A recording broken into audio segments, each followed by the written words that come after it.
Hey everyone, Brendan Snyder here. How are you? Thank you so much for joining me and welcome to Best Albums by Year in our first decade, 1970 to 1979. So I'm going to be counting down the best album from each year throughout the decade, but I'm only going to be choosing each artist one time. So whereas a lot of these artists have amazing catalogs, lots of great albums, you are not going to see bands like, say, Aerosmith appear multiple times, right? So I have to narrow this down. It's going to make it pretty hard. So including this decade of the 70s, but you're not going to see these bands reappear for the 80s, the 90s, 2000s, and on. So as I said, it's going to make it really hard to not only choose which album stands out most by that particular band or artist, but also from that particular year. So we're going to have a lot of fun with this. I'm sure you guys will have a lot of cool things to weigh in on and give me your opinions on all that. But we're going to get into that here in just a bit. And before we do, if you're new to my channel and you haven't already hit the subscribe button, please do. Also leave a comment, hit like, all those things do help. Turn on notifications and you're going to stay up to date on really cool videos like this, but also the upcoming ones that will complete this out for the remainder, until we get current. Now, in full disclosure, I was born in 1976, so here we are starting in 1970. I wasn't even born yet, so I am coming at this a little different than any of you guys that may have grown up during the release of these albums, so do keep that in mind. I'm just doing this as what speaks to me in terms of my favorite albums. All right, so kicking off in 1970, Deep Purple in rock. This was their fourth studio album, certified gold in the US. It was the first studio album that was recorded by the Mark II lineup, featuring Ritchie Blackmore, Ian Gillan, Ian Pace, Roger Glover, and John Lord. Often considered a precursor to heavy metal, sort of proto-metal music. The album is one of the heaviest that was released in that year of 1970, helping to define the genre itself. And it's got songs like Speed King on it. I think it's one of the best album opener tracks. It's also one of the greatest concert opener tracks. Child in Time is an extremely beautiful song that has one of the most amazing vocal performances by Ian Gillan, period.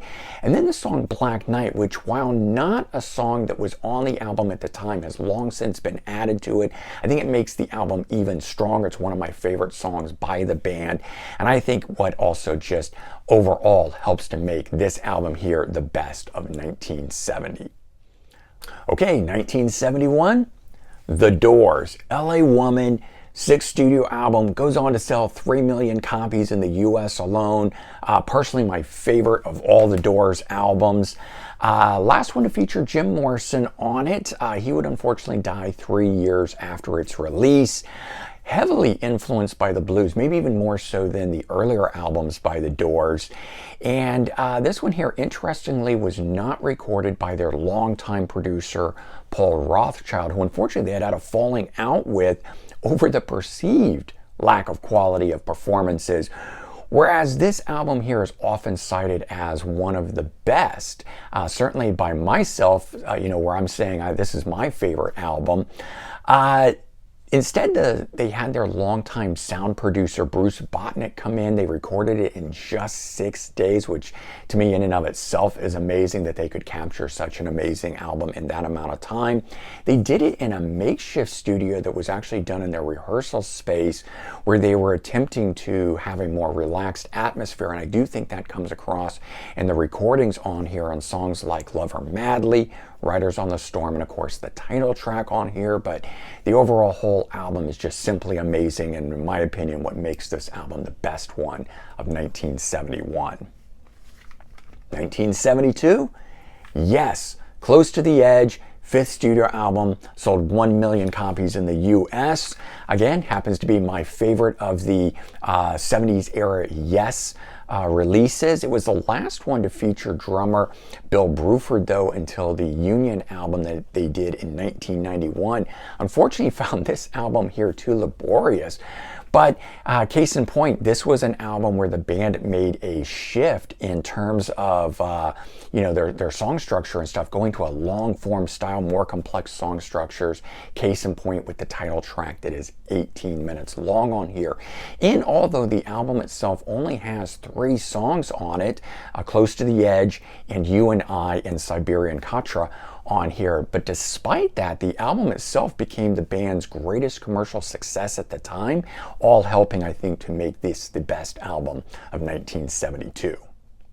Okay, 1973, we've got Alice Cooper, Billion Dollar Babies, 6th studio album, going to #1 in both the UK and the US, and ultimately their most commercial and biggest selling album at the time, being certified for sales of 1 million copies in the US.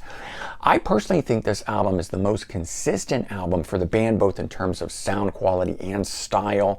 And they had 4 pretty big hit songs that came off of this thing, racking up positions on the Billboard Hot 100. We got No More Mr. Nice Guy going to 25, the highest of all the song positions for them. Elected went to number 26, and this was the re-recorded song, it was originally reflected from the 1960s album Pretty's for You, of course redone for the election year, which I thought was pretty cool. The whole thing they did around that, and Alice Cooper for president and all that sort of stuff. Then we got Hello Hooray, which went to number 35, so still a top 40 hit there, and Billion Dollar Babies. The one that probably should have been the highest charting song on here only went to 57, but still pretty good chart positions on all this stuff here. The thing is, the album itself has some amazing deep cuts on this thing too that were quite big songs in and of themselves, just as good. We got Generation Landslide, which became its relative hit in its own right. I Love the Dead. This one here, fan favorite, still being played in concert today. And all in all, just these songs here, the rest of the album, making it a quintessential album of not only the band, but in my opinion, the best album for 1973. All right, 1974. Aerosmith, Get Your Wings, 2nd studio album, certified for sales of 3 million copies in the US, and follow-up, of course, to the self-titled debut from the year earlier in 1973, where I think the band was still trying to find their footing. Even vocalist Steven Tyler was still, searching for his own vocal style. But this album here is the one where I think it really all came together. They hit the mark when this came out. This said, this is who the band is. And I think it, was them screaming it from the rooftops on. Case in point was songs like Same Old Song and Dance, SOS, Train Kept A-Rollin', Seasons of Wither. And again, all of these, lots of them still in the band's set list today. True classics, covered by so many different bands. For me, just the first real sounding Aerosmith album, and the rawness of this thing I actually think works to the band's advantage on here, but it's really the amazing songwriting on this thing which puts it over the top and what brings it home for me as the best album of 1974. Okay, 1975, Led Zeppelin, Physical Graffiti, 6th studio album by the band, would go on to sell 16 million copies in the US. Absolutely amazing. But I really find the history of this album what pushes it over the top for me, because it's a standout album. But the fact that this album here has actually got a lot of outtakes and things on it is what's amazing. So the band wrote 8 new songs at the time, but when they added up the time to it, they found that actually filled 3 sides of an LP. And so they decided to dig in and pull out 7 unreleased tracks, add it to it, and they created a double album. So half new, half stuff from the archives, and yet this thing still just sounds as amazing as ever and is such a great album. A real tour de force for me in terms of covering a number of different styles. We get stadium rock, hard rock on here, progressive rock, orchestral rock, and even folk rock.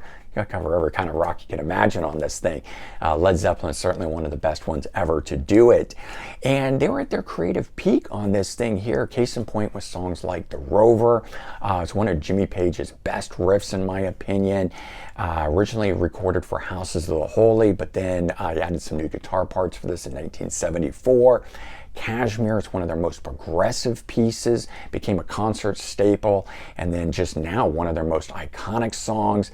Down by the Seaside, one of the most absolutely beautiful songs, yet while beautiful, I mean, it's both simple and complex. And again, Led Zeppelin being one of those bands that can easily pull that sort of dichotomy off in its songs and leading to making this the best album of 1975 in my opinion.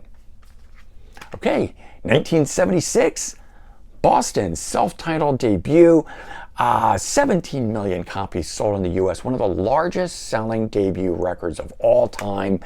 And what's amazing about this is that it's actually the original demo of this. Guitarist Tom Scholz, simply a studio genius. What he was able to do with this as a demo recording originally and just enhancing it a bit in the studio is what we get as the final product here. I mean, he used those layered effects to its best effect on this. Of course, that would later be picked up by bands like Def Leppard and stuff, or producers like Robert John Mutt Lange who worked with Def Leppard. But Tom Scholz did this first here. He perfected it. Stunning songs like More Than a Feeling on here. Beautiful intro, one of the greatest 70s rock songs ever. Peace of Mind, it's a perfect melding of the acoustic and electric instrumentation, one of the things that I think Boston did better than anybody. And then Foreplay, Long Time. It's got that beautiful instrumental organ bit paired with these huge drum sounds on this that simply makes a song an amazing addition to the album. All in all, a true AOR masterpiece, which is why this thing comes in as the best album for 1976, which happens to be the year I was born. So while still not growing up specifically with these albums because I was really too young, going forward now, I am in this world. So coming in at 1977, Kiss, Love Gun, and we have the Magnetic dropping out of the bottom of this. But 6th studio album, and I always really liked the art on this. This was done by Ken Kelly, who did the Destroyer album cover.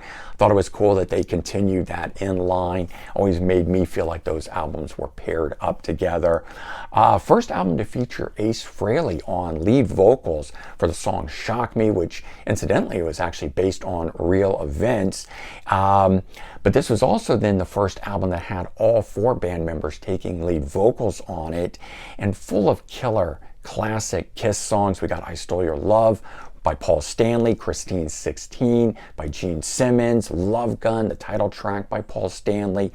But the deep cuts on this, like Hooligan, which has Peter Criss singing, one of my all-time favorite songs is on here, Almost Human by Gene Simmons. All of those hit this album out of the park, making it the best one for 1977.